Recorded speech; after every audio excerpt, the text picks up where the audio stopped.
El libro del profeta Malaquías. Él vivió alrededor de 100 años después de que los israelitas habían regresado de su exilio en Babilonia, y su mensaje estaba dirigido al pueblo que ya tenía algún tiempo viviendo en Jerusalén. El templo había sido reconstruido hace algún tiempo y las cosas no iban bien. Solo recuerda las historias de Esdras y Nehemías. Ahora, cuando los israelitas regresaron del exilio, sus expectativas eran altas. Ellos regresarían y reconstruirían sus vidas y el templo.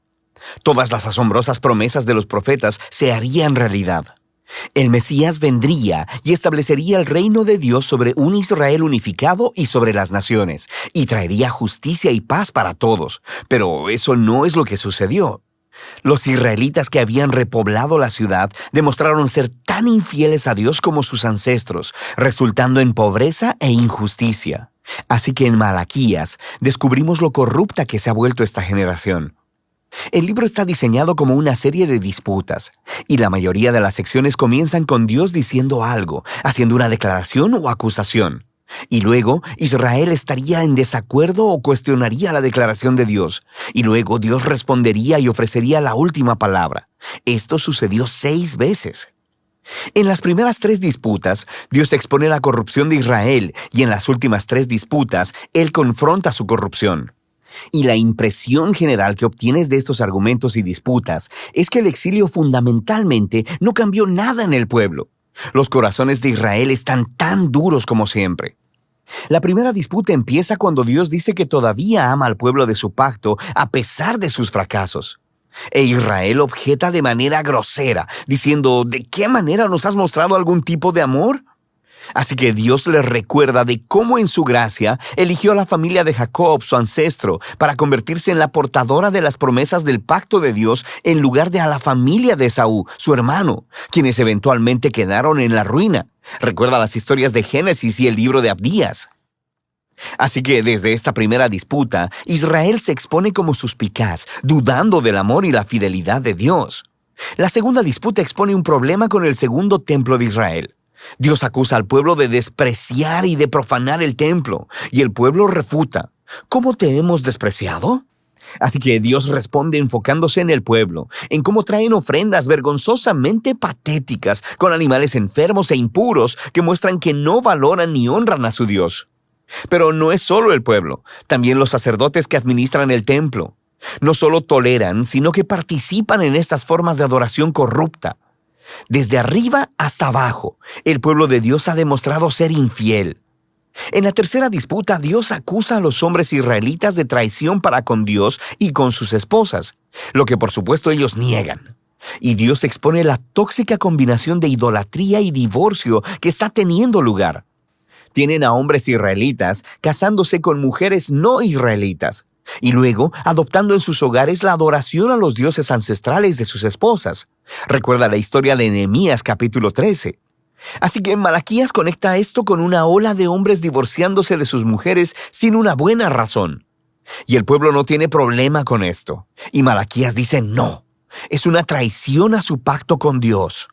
Así que Malaquías pasa al segundo grupo de disputas que confrontan la rebelión de Israel.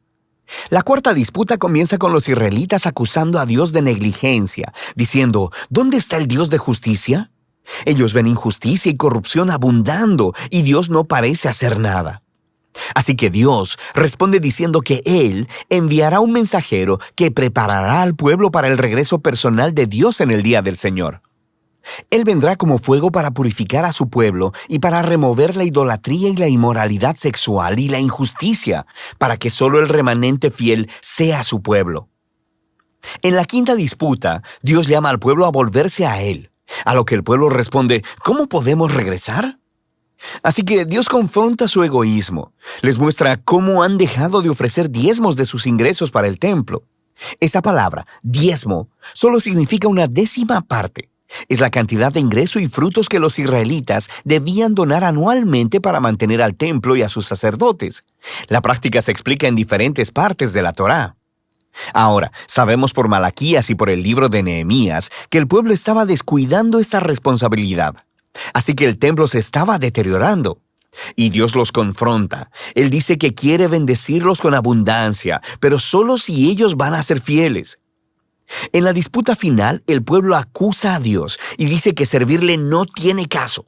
Ellos observan a los malvados y orgullosos teniendo éxito en la vida y Dios no hace nada.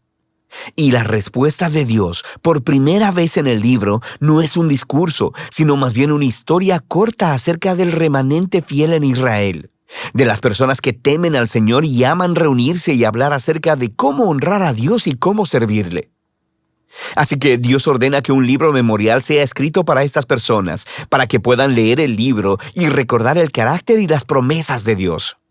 Aquí Malaquías está reflexionando en el regalo divino de las Escrituras, cómo ellas nos apuntan al pasado para recordar lo que Dios ha hecho para inspirar fidelidad y esperanza para el futuro. Lo que nos lleva a la conclusión del libro.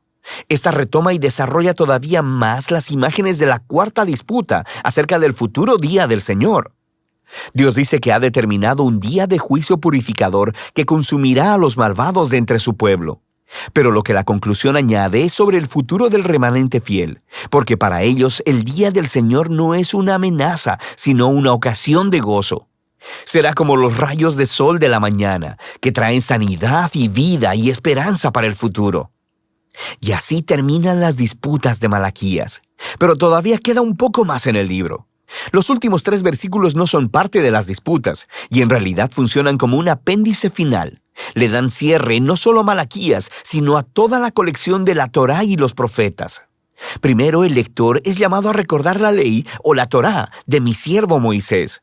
Esto recuerda la historia y las leyes del pacto que encuentras en los primeros libros de la Biblia. Pero luego, escuchamos este resumen de los libros de los profetas. Yo les envío al profeta Elías antes que venga el día del Señor, quien restaurará los corazones del pueblo de Dios. Así que esta conclusión resume la Torá y los profetas como una historia unificada que apunta al futuro. Israel fue redimido por Dios y luego lo traicionó por la rebelión y dureza de sus corazones, quebrantando las leyes de la Torá. Pero las Escrituras anticipan un día en el futuro en que Dios enviará un nuevo profeta, un Moisés, un nuevo Elías, quien restaurará al pueblo de Dios y sanará sus duros corazones. Recuerda todas las promesas de Deuteronomio y Jeremías y Ezequiel. Así que este apéndice final presenta las Escrituras como un regalo divino para leer, meditar y orar. Nos dicen la verdad acerca de la condición humana, acerca de nuestro egoísmo y pecado. Pero también anuncian la promesa de Dios de que un día Él enviará un mensajero y que luego Él se presentará personalmente para confrontar la maldad, para restaurar a su pueblo y para traer su justicia sanadora. Y de esta esperanza futura tratan Malaquías, la Torá y todos los profetas.